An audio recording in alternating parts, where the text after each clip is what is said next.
Milestone ট্র্যাজেডিতে ঝরে পড়ল আরও 2 শিক্ষার্থী। আয়মানের পর চলে গেল মাকিন। এ পর্যন্ত মৃত্যু 33। দগ্ধদের চিকিৎসায় কাজ করছেন বিদেশি বিশেষজ্ঞরাও। পাইলট তৌকিরের পরিবারের সঙ্গে মির্জা ফখরুলের সাক্ষাৎ। বিমান দুর্ঘটনাকে ঘিরে দেশকে অস্থিতিশীল করার চেষ্টায় স্বার্থান্বেষী মহল। অভিযোগ বিএনপি নেতাদের। এবং যারা এনসিপি করতে চায় তাদের ভয় দেখানো হচ্ছে, সহায়তা করছে প্রশাসনও। অভিযোগ হাসনাতের। শেখ হাসিনার চাপিয়ে দেয়া ফিটনেসবিহীন দেশ সংস্কারের ঘোষণা নাহিদের।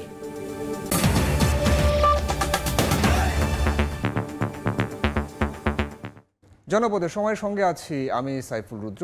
মাইলস্টোন ট্র্যাজেডিতে ঝরে পড়ল আরও 2 শিক্ষার্থীর প্রাণ। স্বাস্থ্য মন্ত্রণালয়ের তথ্য মতে এ পর্যন্ত মারা গেছেন 33 জন। এখনও 5 জনের অবস্থা সংকটাপন্ন বলে জানিয়েছেন স্বাস্থ্য অধিদপ্তরের মহাপরিচালক। আর জাতীয় বার্ন ইনস্টিটিউটের পরিচালক বলছেন, আহতদের চিকিৎসায় কাজ করছেন বিদেশি চিকিৎসকরাও।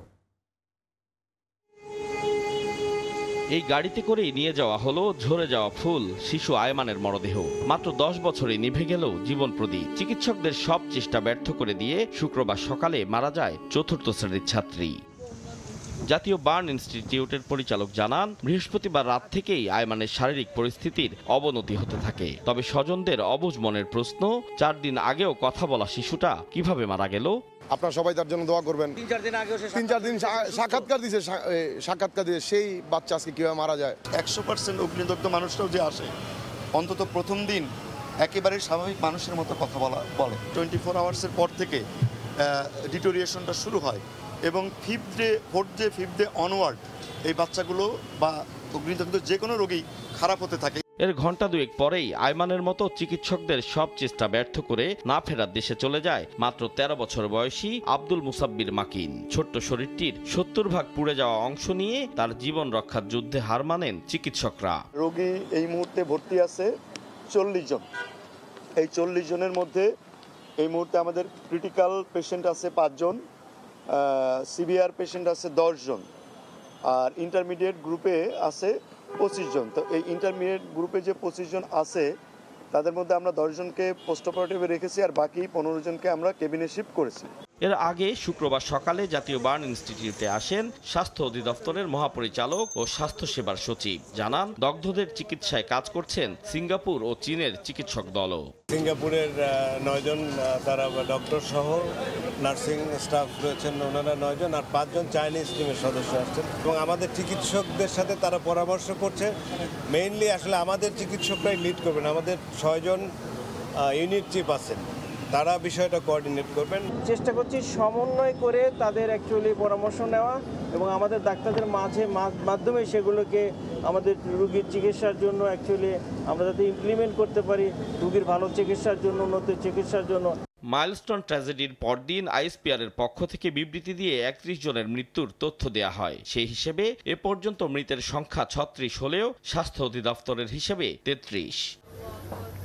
এদিকে দিয়াবাড়িতে মাইলস্টোনের শিক্ষার্থী উমায়ের নূর আশফিক, বোরহান উদ্দিন বাপ্পি ও মাহিদ হাসান আরিয়ানের কবরে সস্ত্রীক শ্রদ্ধা নিবেদন করেছেন বিমান বাহিনী প্রধান air chief marshal Hasan Mahmud Khan. Ataur Kawsar, Somoy Sangbad, Dhaka. Milestone ট্র্যাজেডির ঘটনা কেন্দ্র করে স্বার্থান্বেষী মহল দেশকে অস্থিতিশীল করার ষড়যন্ত্র করছে বলে মন্তব্য করেছেন বিএনপি নেতারা। নির্বাচনে যত দেরি হবে অন্তর্বর্তী সরকার তত প্রশ্নের মুখে পড়বে বলেও দাবি তাদের। এদিকে যুদ্ধবিমান দুর্ঘটনায় নিহত পাইলট তৌকিরের পরিবারের সঙ্গে দেখা করে বেগম জিয়া ও তারেক রহমানের শোক বার্তা পৌঁছে দিয়েছেন বিএনপি মহাসচিব মির্জা ফখরুল ইসলাম আলমগীর। সম্প্রতি উত্তরায় মর্মান্তিক যুদ্ধবিমান দুর্ঘটনায় হতাহতদের পাশে দাঁড়িয়েছেন বিএনপি নেতারা। শুক্রবার উত্তরার দিয়াবাড়িতে মাইলস্টোন স্কুলের 3য় শ্রেণীর ছাত্রী নিহত নুসরাত জাহান আনিকার পরিবারের সঙ্গে দেখা করেন বিএনপির স্থায়ী কমিটির সদস্য গয়েশ্বর চন্দ্র রায়। এ সময় পরিবারটির প্রতি সমবেদনা জানিয়ে তিনি বলেন, ঘটনার সুষ্ঠু তদন্ত করতে হবে যাতে করে ভবিষ্যতে এমন ঘটনা আর না ঘটে। সাংবাদিকদের প্রশ্নের উত্তরে গয়েশ্বর বলেন, সমন্বয়হীনতার পাশাপাশি অভিজ্ঞতার অভাব থাকায় বিতর্কে জড়িয়ে পড়ছে অন্তর্বর্তীকালীন সরকার। একটা জবাবদিহিমূলক প্রকৃত অর্থে জনগণের নির্বাচিত প্রতিনিধি দ্বারা সরকার গঠিত না হওয়া পর্যন্ত যত বিলম্ব হবে তত নানা ধরনের জটিলতা দেখা দেবে। একই ঘটনায় নিহত আরেক শিক্ষার্থী সারিয়া আক্তারের তুরাগের বাসায় তার পরিবারের প্রতি সমবেদনা জানান বিএনপির স্থায়ী কমিটির আরেক সদস্য ইকবাল হাসান মাহমুদ টুকু ও দলটির কেন্দ্রীয় নেতারা। এ সময় নির্বাচন প্রসঙ্গে তিনি বলেন, অনেকে ঘোলা পানিতে মাছ শিকারের চেষ্টা করছে। কিছু চক্র তো আছে যারা নির্বাচনকে বাধাগ্রস্ত চায়, যারা চায় না যে গণতান্ত্রিক ধারায় বাংলাদেশ সবার ফিরত আসছে, তারা এইসব ইস্যু করে নানান রকমের সমস্যার সৃষ্টি করবে। আমাদের দেশে একটা নির্বাচন হবে, আর যেটা ফেব্রুয়ারি মাসেই হবে। এদিন মাইলস্টোন স্কুল ট্র্যাজেডিতে নিহত আরেক শিক্ষার্থী সাদ আলাউদ্দিনের উত্তরার দিয়াবাড়ির বাসায় তার পরিবারের সঙ্গে দেখা করেন বিএনপির স্থায়ী কমিটির অপর এক সদস্য ডাক্তার AZM জাহিদ হোসেন। এ সময় তিনি অভিযোগ করেন, একটি স্বার্থান্বেষী মহল মাইলস্টোনের ইস্যুকে কেন্দ্র করে দেশকে অস্থিতিশীল করার ষড়যন্ত্র করছে। যে জাতি যখন দুর্যোগ দুর্বিপাক, দেশ যখন ক্ষতিগ্রস্ত, সেই সময় কতিপয় স্বার্থান্বেষী মহল বিশৃঙ্খলা সৃষ্টি করা এবং এক ধরনের নৈরাজ্যকর পরিস্থিতির দিকে দেশকে ঠেলে দেওয়ার অপচেষ্টা, এটা ষড়যন্ত্রের অংশ। এদিকে যুদ্ধবিমান দুর্ঘটনায় নিহত পাইলট ফ্লাইট লেফটেন্যান্ট তৌকির ইসলাম সাগরের সেনানিবাসের বাসায় তার পরিবারের সঙ্গে দেখা করেছেন বিএনপি মহাসচিব মির্জা ফখরুল ইসলাম আলমগীর। এ সময় বিএনপি চেয়ারপারসন বেগম খালেদা জিয়া ও বিএনপির ভারপ্রাপ্ত চেয়ারম্যান তারেক রহমানের পক্ষে শোক ও সমবেদনা জানান তিনি। আহমেদ সালেহিন, সময় সংবাদ, ঢাকা।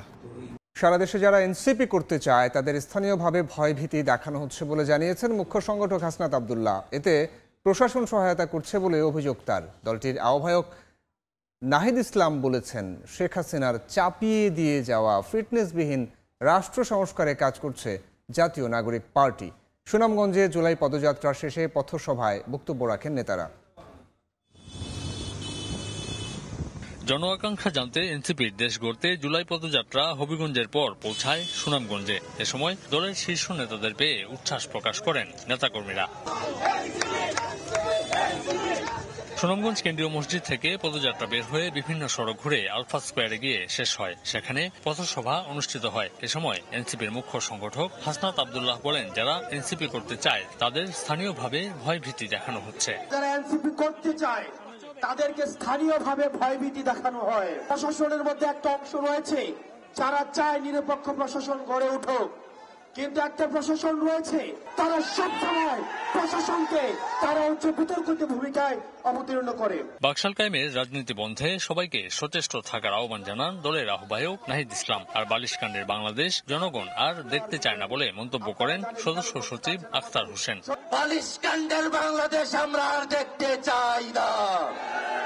এই নতুন বাংলাদেশ করতে হলে ধর্ম বর্ণ বাংলাদেশের সকল মানুষকে বিভাজন ভুলে গিয়ে এক সম্প্রীতির মধ্যপন্থী রাজনীতি আমাদের প্রতিষ্ঠা করা হবে। শেখ হাসিনা একটা ফিটনেসবিহীন রাষ্ট্র আমাদের উপর চাপিয়ে দিয়ে গিয়েছে। এই রাষ্ট্রের ফিটনেস আমাদেরকে তৈরি করতে হবে, এই রাষ্ট্রের মেরামত আমাদেরকে তৈরি করতে হবে। সেই রাষ্ট্র মেরামতের রাজনীতির জন্যই জাতীয় নাগরিক পার্টি প্রতিষ্ঠিত হয়েছে।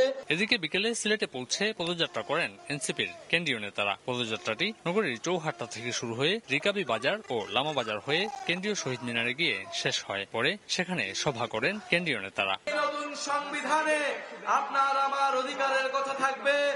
দেশের সকল নির্বাচনে প্রবাসীদের ভোটাধিকার নিশ্চিত করতে এনসিপি কাজ করছে বলে জানান নাহিদ ইসলাম। আমিনুল ইসলাম, সময় সংবাদ। থামছেই না ভারতীয় সীমান্তরক্ষী বাহিনীর আগ্রাসন। ফেনীর পরশুরাম বিএসএফ এর গুলিতে প্রাণ গেল 2 বাংলাদেশির। বিজিবি জানায়, বৃহস্পতিবার রাতে ফেনীর পরশুরামের বাঁশপদুয়া সীমান্ত এলাকায় ভারতের কাঁটা তারের কাছে যান মিল্লাত, আফসার ও লিটন। এ সময় তাদের লক্ষ্য করে গুলি ছোড়ে বিএসএফ সদস্যরা। এতে গুলিবিদ্ধ হয়ে ঘটনাস্থলেই মারা যান লিটন। আহত অবস্থায় মিল্লাত ও আফসারকে উদ্ধার করে হাসপাতালে ভর্তি করেন স্থানীয়রা। সেখানে চিকিৎসাধীন অবস্থায় মিল্লাতের মৃত্যু হয়। এদিকে শেরপুরের নালিতাবাড়ির সীমান্ত গেট দিয়ে নারী ও শিশু সহ 21 জনকে বাংলাদেশে পুশিং করে বিএসএফ। বঙ্গোপসাগরে নিম্নচাপ থাকায় বিভিন্ন উপকূল অঞ্চলের নদ নদীর পানির উচ্চতা স্বাভাবিকের চেয়ে বৃদ্ধি পেয়েছে। দেশের 4 সমুদ্র বন্দরকে 3 নম্বর স্থানীয় সতর্ক সংকেত দেখিয়ে যেতে বলা হয়েছে। আবহাওয়া অফিস জানায়, বঙ্গোপসাগরে সৃষ্ট লঘুচাপটি নিম্নচাপের রূপ নিয়েছে। নোয়াখালী ও ঝালকাঠিতে নদীর পানি 1 থেকে 2 ফুট অধিক উচ্চতায় প্রবাহিত হচ্ছে। বেড়েছে বাতাসের চাপও। বন্ধ রয়েছে সব ধরনের নৌ যোগাযোগ ব্যবস্থা। তীরে নিরাপদ আশ্রয় নিচ্ছে মাছ ধরার নৌকা। সাবেক সংসদ সদস্যদের শুল্কমুক্ত সুবিধায় আনা গাড়ি নিলামের পরিবর্তে বিক্রির সিদ্ধান্ত নিয়েছে এনবিআর। দুপুরে চট্টগ্রামে কাস্টম হাউসে ব্যবহারকারীদের সঙ্গে বৈঠক শেষে কথা জানান এনবিআর চেয়ারম্যান আব্দুর রহমান খান। তিনি আরও জানান কাস্টম ম্যানেজমেন্টের জন্য তৈরি করা হচ্ছে নতুন সফটওয়্যার। যারা রাজস্ব ফাঁকি দেবে তাদের ছাড় দেওয়া হবে না। এতক্ষণ দেখছিলেন জনপদের সময়।